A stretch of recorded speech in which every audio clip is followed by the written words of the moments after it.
Matchups we've seen coming in to the Longines Breeders' Cup Distaff. It is now post time. Swiss Skydiver breaking from post 5. They're off in the Longines Breeders' Cup Distaff.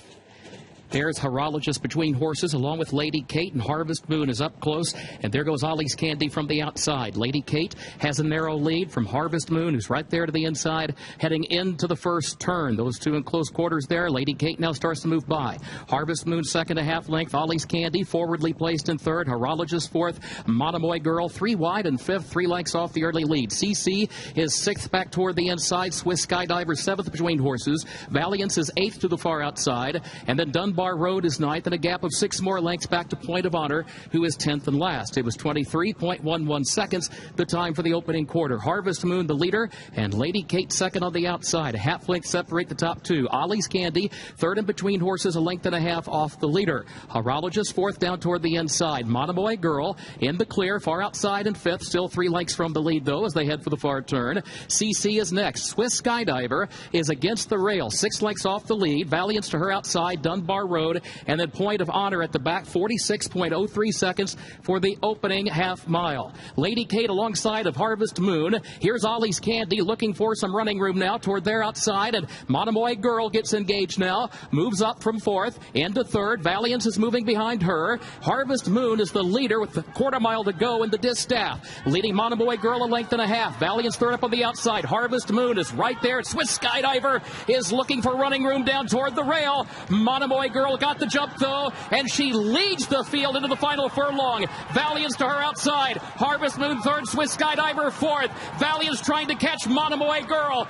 Late run from Dunbar Road to third. Monomoy Girl in front. Monomoy Girl wins the distaff by 2 lengths on the line for Florent Giroux in 1 minute 47.84 seconds.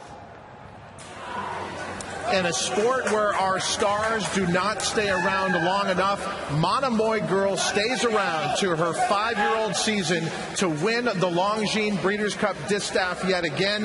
Kaiten, I know you're probably chock full of emotion right now, but I want you to weigh in on what we just witnessed. You know, my heart is beating out of my chest right now. But the thing about Monomoy Girl is that if she makes the lead too easily, she waits on the competition. She likes to have a challenge.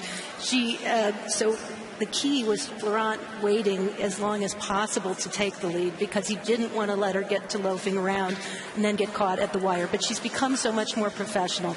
To have her do what she does, regardless of the post, regardless of the situation, she finds a way. And he has spoken about how he never gets to the bottom of her, that she never gives 110%. She's able to win so easily. It just shows you, even at the highest level, what she's capable of as she comes around the field.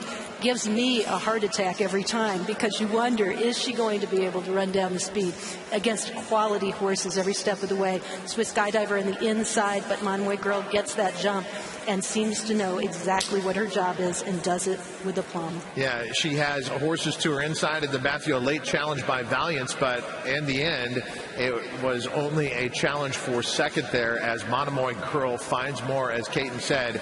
And if they never got to the bottom of her, well, that was pretty good of a career that we've had because this is expected to be the last start of this brilliant mare's career. Yeah, that was phenomenal. And I think the key also is the fact that she can rate.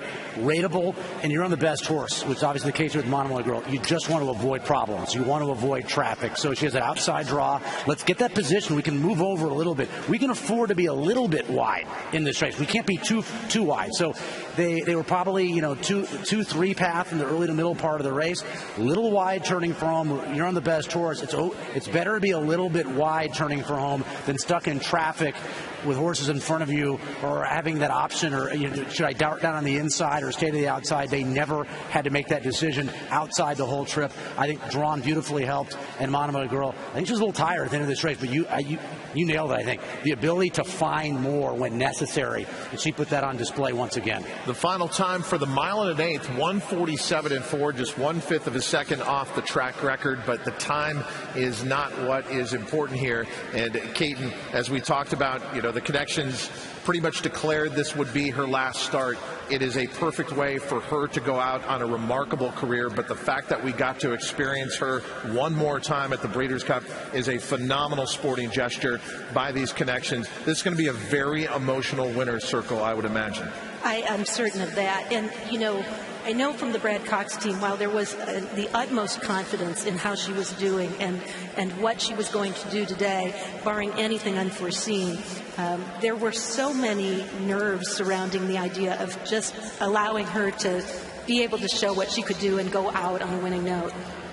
Monomoy Girl coming back to a appreciative winner's circle. We're going to let Katen unhook and get down there. I know she wants to be in this moment. Katen, go enjoy it. Florent Giroux aboard. You saw the emotion of him as they crossed the wire. Look, this is what our sport is all about. And, Matthew, this is what the Breeders' Cup is capable of producing. Moments like this that we'll remember for the rest of our time. And how about one of the biggest owners in the game on the East Coast, and Michael Dubb? I mean, he was a co-owner of Aunt Pearl, who won the Juvenile Phillies turf for Brad Cox yesterday. Co-owner of Monomoy Girl. He's invested so much into this game. Great to see him be rewarded for that with Breeders' Cup wins on Friday, and now a big one here in the Distaff here on Saturday with Monomoy Girl, who wins the Breeders' Cup Distaff final start of her career, giving her 7th Grade 1 win.